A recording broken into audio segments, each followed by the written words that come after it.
मादा जुगनू प्यार का झूठा नाटक करके नर जुगनू को जाल में क्यों फंसाती है, और जब नर जुगनू प्यार के यह जाल में फंस जाता है फिर उसके साथ क्या होता है। मादा जुगनू अपने प्रेमी के साथ कुछ ऐसा करती है कि जिसे जानने के बाद आपके होश उड़ जाएंगे।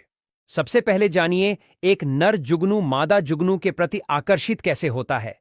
दुनिया में जुगनू की तकरीबन 2000 से ज्यादा प्रजाति देखने को मिलती है, जिनमें से अधिकांश प्रजातियां अपने शरीर की रोशनी के माध्यम से अपने साथी को आकर्षित करती हैं। इसमें कुछ ऐसा होता है कि एक नर जुगनू मादा साथी को आकर्षित करने के लिए अपनी प्रजाति के अनुसार विशिष्ट पैटर्न की रोशनी पैदा करता है।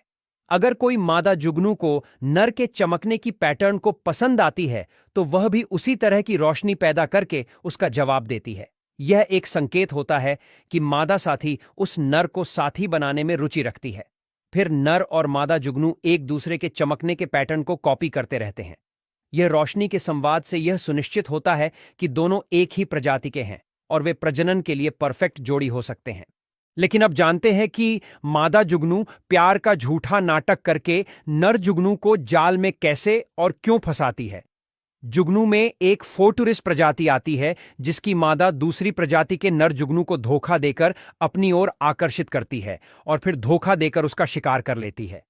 इसे फेम फेटेल रणनीति कहा जाता है। आइए इसे स्टेप बाय स्टेप समझते हैं।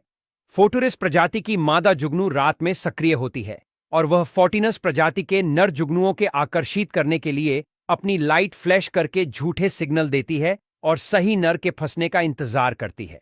जब फोर्टाइनस नर यह देखता है तो उसे लगता है कि यह उसकी अपनी प्रजाति की मादा है, इसलिए उस मादा से संपर्क करने के लिए अपनी खास प्रकाश पैटर्न में चमकता है। धोखेबाज फोटुरिस मादा धीरे धीरे उस नर को अपनी ओर आने के लिए और ज्यादा से ज्यादा प्रेरित करती है। जैसे ही नर उस फोटुरिस मादा के पर्याप्त करीब आता है तो फोटुरिस अचानक उस पर झपट पड़ती है और उस नर को खा जाती है। लेकिन सबसे बड़ा सवाल यह है कि यह मादा नर को क्यों खा जाती है, उससे मादा को क्या फायदा होता है। दरअसल नर फोर्टिनस के शरीर में लूसिबूफाजिन्स नामक एक विषैला रसायन होता है। यह रसायन मादा के शरीर में नहीं बनता, इसलिए मादा इस नर को खाने से यह रसायन अपने शरीर में स्टोर कर लेती है। यह रसायन मादा को पक्षियों और मकड़ियों जैसे शिकारी जीवों से बचने में मदद करता है। अब अगर कोई शिकारी जैसे कि मेंढक या पक्षी फोटुरिस मादा को खाने की कोशिश करेगा तो उसे कड़वा और विषैला स्वाद मिलेगा, जिससे वह फोटुरिस मादा से दूर रहते हैं। और सबसे खास बात यह है कि यह फोटुरिस की मादा सिर्फ फोर्टिनस के नर जुगनू को ही धोखे से मारती है।